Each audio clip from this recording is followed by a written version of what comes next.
Hi, I'm Christina and this is a book review of The Dream Hotel by Laila Lalami.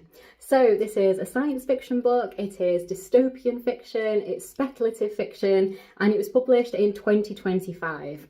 It was longlisted for the Women's Prize for Fiction in 2025, which is when I first heard about it, and it was one of the books from the Women's Prize for Fiction longlist that I was most drawn to. And this is a really interesting concept, so let me tell you a little bit more about it.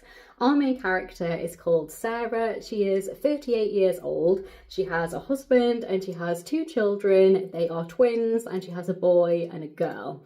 And she works as an archivist at a museum, and she has been on a works trip. She's gone to a conference in London and she is now returning to Los Angeles. And she's at the airport and her husband and children are waiting to pick her up from the car park.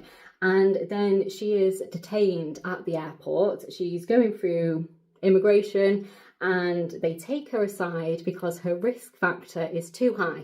And then she talks to the officers and they decide that they can't let her go, and she is going to be transferred to a retention centre where she will be under observation. So once she reaches the retention centre, she is told that the majority of people are held for 21 days under observation, and then if everything is okay, you are released. However, the time periods can be extended if you do not follow the rules of the retention centre and if your risk factor increases further.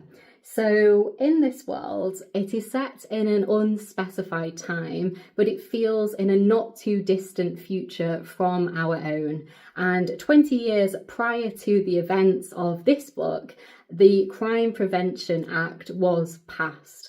And this act was passed because there was a mass shooting live on television at the Super Bowl halftime show, and 86 people were shot dead live on television, and then a further 32 people were shot dead once it was taken off the air and before the gunman could be apprehended. Now, after this horrific, awful act, the Crime Prevention Act was passed, and the idea was we can prevent crimes from happening, and people were very much for this after this horrific thing had happened. And in the beginning it seemed to be a huge success. It was successful in preventing murders, domestic violence, suicides, and the majority of people seemed quite happy that this act had been passed. And at the same time, in this world, there is lots of new technology as well. And the piece of technology in question here is called a DreamSaver. And essentially, it's a piece of technology that allows you to have a good night's sleep in the matter of only a few hours. So her husband decided to get this piece of technology first because he was studying for some exams, and it would be really helpful to him to be able to just have a few hours sleep and feel completely well rested and ready to face the next day. And then as she was a new mother with twin babies, she decided that it probably would be a good idea to get the DreamSaver too. And then she can function much better on very little sleep. However, with this piece of technology, it says in the terms and conditions that the company has access to your dreams and can process this data in any way that they want to, essentially. But obviously the majority of people aren't going to be reading the terms and conditions of this. They're just going to be really happy that they can have a lot more sleep and feel really good. So it first came out and it was targeting people who had insomnia. And obviously, if you could cure insomnia and have a good night's sleep in just a few hours, it would be a really valuable piece of technology for people. So essentially now we have an algorithm that will decide if somebody is a risk to society. And I think the number is about 500. And if you're over the baseline of 500, you will be flagged as a risk to society, which is what happens to our main character. And yeah, this book was just so much fun. I found it really interesting. I loved the concepts and it just sounds like this could really happen, honestly. I think that's what makes it feel so scary at times, because it doesn't feel like too far away from what we could be living in right now.